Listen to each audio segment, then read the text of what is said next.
Donc, cette session de formation des membres du nouveau conseil d'administration de la SODAV a été décidée bien avant même que l'Assemblée générale qui les ait élus ait lieu.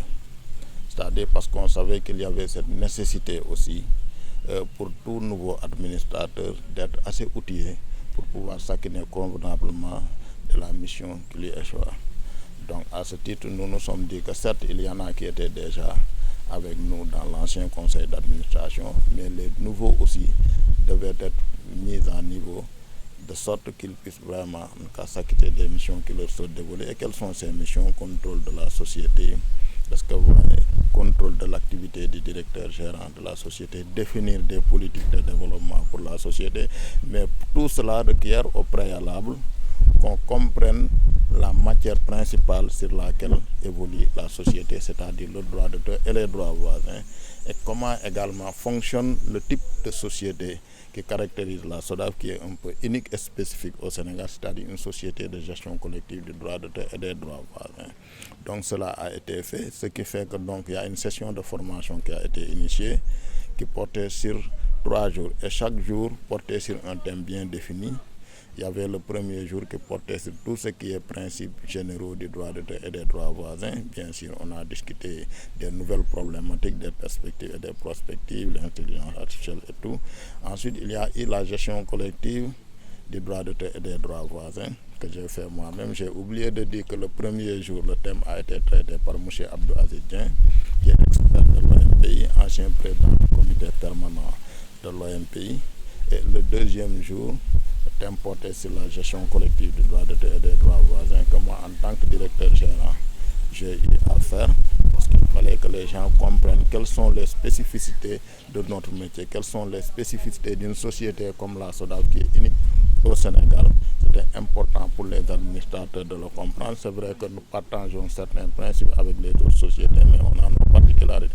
Et enfin, le troisième jour, c'est-à-dire aujourd'hui, donc la session a porté sur le fonctionnement du conseil d'administration et a été animée par Mme Gonenour, qui est la présidente du conseil d'administration, qui est revenue avec les administrateurs sur les statuts, sur les textes d'organisation et de fonctionnement, en leur rappelant quelles sont les missions, ce qui est attendu d'eux, et vraiment aussi en les incitant à un esprit de loyauté envers la société, de loyauté, d'abnégation et de sacrifice. Voilà. Elle a insisté également sur vraiment la construction d'un esprit d'équipe. Parce qu'aussi on ne peut pas aller nulle part dans un ordre dispersé. Ce n'est que dans la cohésion qu'on peut atteindre l'objectif escompté. Voilà en filigrane. Voilà en quoi porter ces sessions de 3 jours de formation pour le nouveau conseil d'administration de la SODAV. Est-ce que le message a été bien entendu? Est-ce que vous croyez que vous avez atteint votre objectif? Oui, moi j'ai très bon espoir parce que déjà, quand on a essayé de faire un débrief, le retour que nous avons eu en faisant un tour de table des participants, tout le monde a accepté et reconnu que pendant ces 3 jours-là, ils ont en tout cas compris beaucoup de choses qu'ils n'avaient pas compris sur la matière, qu'ils ont eu beaucoup d'informations, en tout cas qui a levé beaucoup de doutes et d'ambiguïtés qui étaient dans le thème, et également ils ont été beaucoup plus en tout cas sensibilisés sur les missions de la SODAV, et aussi ça leur a donné une claire conscience de ce qui était attendu d'eux. Donc je pense que les retours ont été très positifs, et d'ailleurs ils en ont redemandé en disant qu'il serait bien qu'on puisse perpétuer de telles initiatives. Voilà. Qu'entendez-vous par ambiguïté lorsque vous parlez? Oui, ambiguïté, il y a beaucoup de choses ont été dites sur la SODAV. Quand on n'est pas dedans, bien sûr, on peut être vraiment très mal orienté. Voilà, il n'y a pas de performance, il n'y a pas de gestion claire, il n'y a pas de gestion, etc. Mais quand ils sont venus, ce sont des administrateurs, il n'y a rien à cacher, il faut qu'ils comprennent, qu'on leur dise tout, preuve à l'appui, document à l'appui. Ils ont compris qu'effectivement la SODAV est un exemple de transparence. Et moi je le dis, la SODAV a dépassé la transparence, elle est dans la nudité. Ça c'est clair.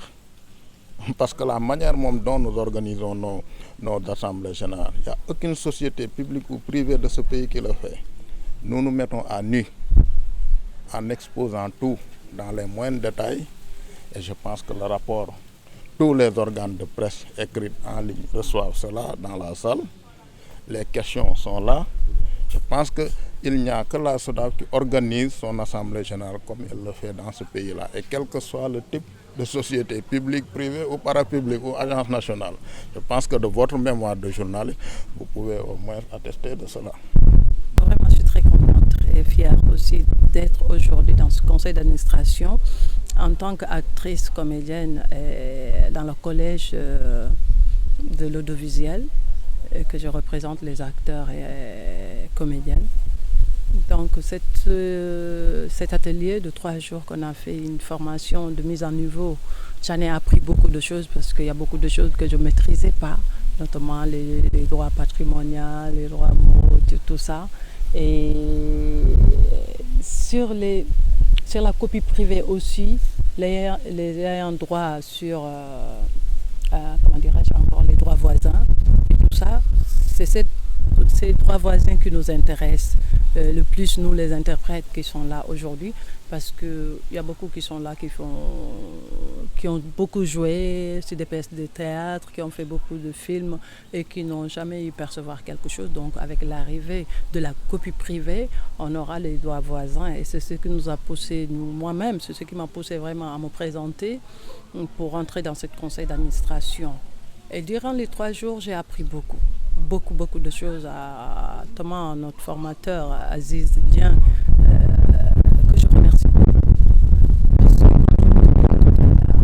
Il y a beaucoup d'acteurs, beaucoup de comédiens qui ne maîtrisent pas les contrats. Nous, on ne maîtrise pas les contrats et il nous a vraiment parlé de ça. Il nous a donné des notions par rapport à si on a un contrat, comment lire le contrat, où se trouvent les clauses et tout ça.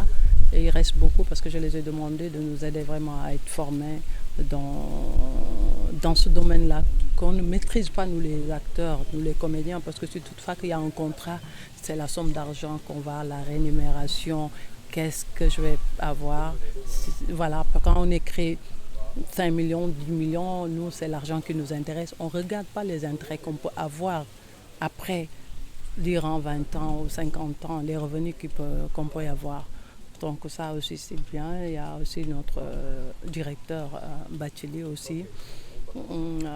Avec lui aussi, j'ai pu comprendre comment ça se passe, les choses. Puis au niveau de la SODAV, comment les choses se passent avec notre PCA Ngone aussi. Voilà, j'ai vraiment appris parce que c'est la première fois que je préside, que je sois dans un conseil d'administration. Je suis tout nouveau, mais j'apprends et je dis que ça ne suffit pas. On a besoin d'être formé. Et à partir d'aujourd'hui, je vais continuer à faire des recherches. Ils nous ont transmis des documents.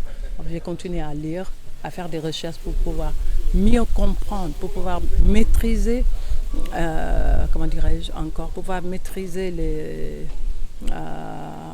comment dirais-je encore, hein? Les aspects, pouvoir maîtriser les, comment dirais-je encore, je n'arrive pas à le dire, les textes, tout ce qui sont les lois, tout ça, parce que nous, on est là, on représente les comédiens, moi-même, je représente les comédiens, les acteurs, c'est eux qui m'ont mandaté, c'est eux qui ont voté pour moi, et je sers de relais, je dois les transmettre, et pour transmettre, je dois maîtriser ce que je veux dire, je veux les comprendre, et je pense qu'on en a besoin encore d'être formés, et vraiment, j'ai eu du plaisir pendant ces 3 jours-là. Il y avait une équipe soudée, une équipe vraiment formidable, et des formateurs. Quand tu les regardes parler, tu vois que c'est des gens qui ont de l'amour à ce qu'ils sont. C'est des gens qui aiment transmettre. Et je dis toujours que même en dehors de la salle, quand on sort pour prendre un café, moi je côtoie Aziz pour lui demander toujours comment on fait pour les droits voisins. Il est toujours là. Et je te dis, à chaque fois que tu as besoin de quoi que ce soit, passe-moi un coup de fil, appelle-moi. Tu dis pareil, parce que quand tu parles, vous avez des contrats. Moi, je suis toujours disponible, appelez-moi, j'ai réussi tout ça. Donc, des gens comme ça te donne vraiment envie de s'investir. Et que moi, je dis que vraiment, je suis là et je vais me battre. Vraiment jusqu'à ce qu'on puisse avoir cette copie privée et que les acteurs, les comédiens puissent percevoir leurs droits de façon. Si vous avez un message à passer, ce serait lequel? Le message par rapport aux acteurs, comédiens ou bien Par rapport à tout ce qui a été dit. Si j'ai un message à lancer, c'est envers le gouvernement sénégalais. Et je sais que notre ministre de tutelle, depuis qu'elle a pris fonction, elle disait que ma priorité, c'est la copie privée. Le Premier ministre a dit pareil. Donc, ils ont appelé les experts qui sont en train de travailler là-dessus. Je leur demande juste qu'on puisse avoir cette copie privée cette année. C'est notre rêve, nous tous, parce qu'on est tous là à attendre pour dire que voilà, on va percevoir même dans nos droits voisins.